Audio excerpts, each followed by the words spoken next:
ఒక్కో రోజు ఒక్కో అవతారం అంటూ ఉంటారు కదండీ!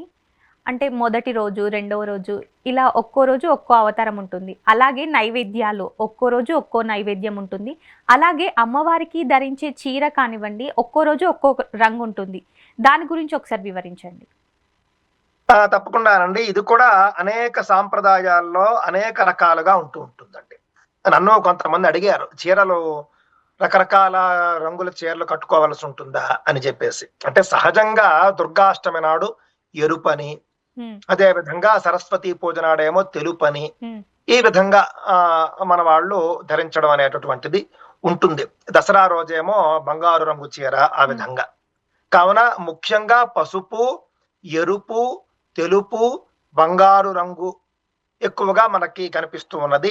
ఇతర రంగులు కూడా మనం ధరించవచ్చు. ఈరోజు ఇదే రంగు ధరించాలి అని మనకు పెద్దగా ఎక్కడ కనిపించటం లేదండి. ఓకే.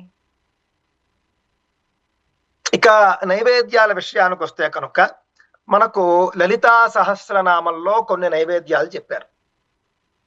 ఈ నైవేద్యాలన్నీ ఎంత అద్భుతమైనట్టేనండి. ఇప్పుడు ఉదాహరణకి నేటి రోజుల్లో డైటీషియన్‌లు అని చెప్పేసి బయలుదేరుతూ ఉంటారు. హ్మ్. ఇవి తినాలి, ఇవి తినకూడదు అని చెప్పేసి వాళ్ళు చెబుతూ ఉంటారు. మనం అవునండి. డబ్బులిచ్చి వాళ్ళ దగ్గర డైట్ చేపించుకుంటూ ఉంటాం. కానీ సనాతన ధర్మంలో మీకేమిటంటే పండుగల్లో శాస్త్రంలో భాగంగా డైట్ చెప్పేస్తారు. హ్మ్.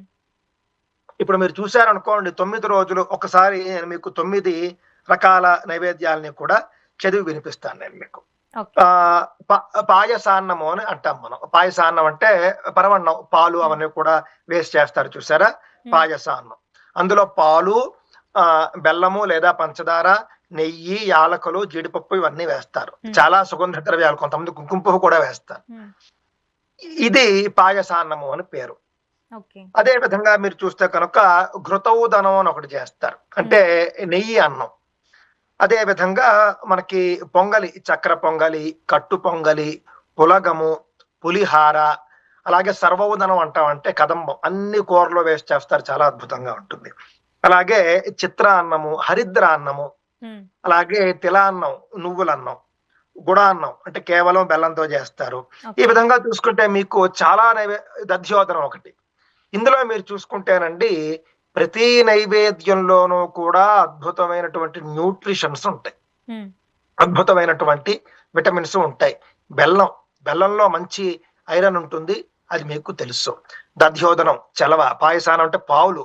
మంచి పరిశుద్ధమైనటువంటి ఆవు పాలతో పాయసాన్ని చేస్తే ఎంత అద్భుతంగా ఉంటుంది. ఆవు అవునండి. పాలతో వచ్చే బలం మీకు తెలియనిదేముంది. అవును. చక్కెర పొంగలి అన్నప్పుడేమో అందులో పెసరపప్పు వేస్తాం. కట్టు హ్మ్. పొంగలి పెసరపప్పు వేస్తాం. మిరియాలు వేస్తాం.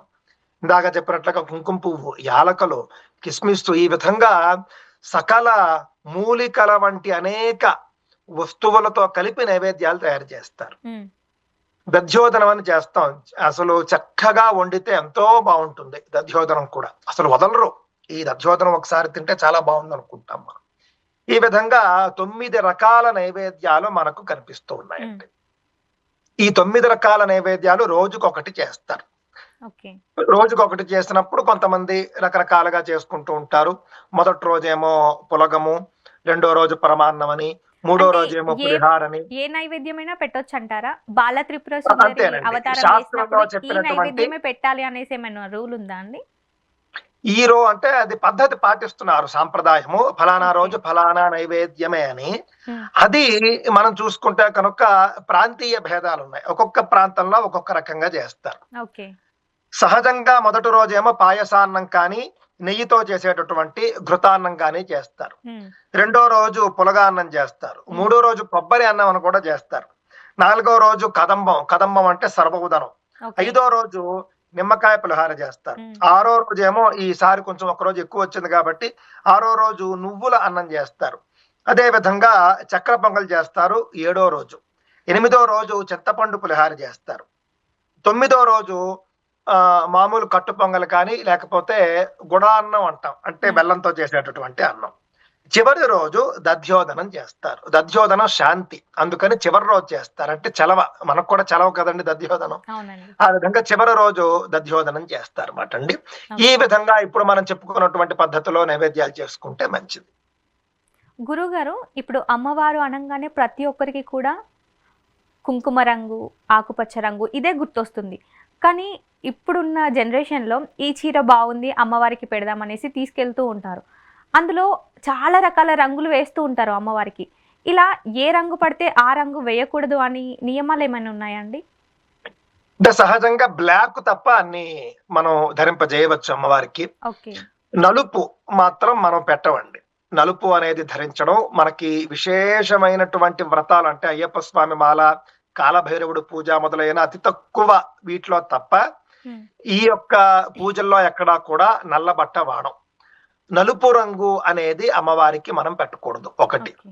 రెండవది అంచు లేనటువంటిది పెట్టకూడదు. హ్మ్. మూడవది ఏంటంటే మొత్తం ఒకే రంగు ఉంటే పెట్టకూడదు. హ్మ్. అంటే అన్ని రంగులు పెట్టచ్చన్నారు కదా అని చెప్పేసి మనం ఒక కాషాయ రంగు చీర అంచు లేని తెచ్చామనుకోండి దోషం. అది పనికిరాదు. హ్మ్. అందుకే తెల్ల చీర సరస్వతి అమ్మవారికి పెట్టినా తెల్ల పట్టు చీర పెడతారు. దానికి అంచు ఉంటుంది, డిజైనింగ్ ఉంటుంది. హ్మ్. అంతేకాని ప్లెయిన్ గా ఉన్నటువంటి తెల్ల చీర పనికిరాదంటే పెట్టకూడదు. ఓకే. అంచు ఉండాలి అనేది నియమం. అంచు ఖచ్చితంగా ఉండాలి. అదే విధంగా తెలుపు అయితే మాత్రం కేవలం తెలుపు సంపూర్ణంగా ఉండకూడదు. హ్మ్. దానికి వేరే రంగు డిజైనింగ్ అంచు ఉండవలసినటువంటి అవసరం ఉంది. ఓకే. బ్లాక్ అయితే మాత్రం అసలు పెట్టరండి. బ్లాక్ శారీ అనేది అమ్మవారికి పెట్టరు.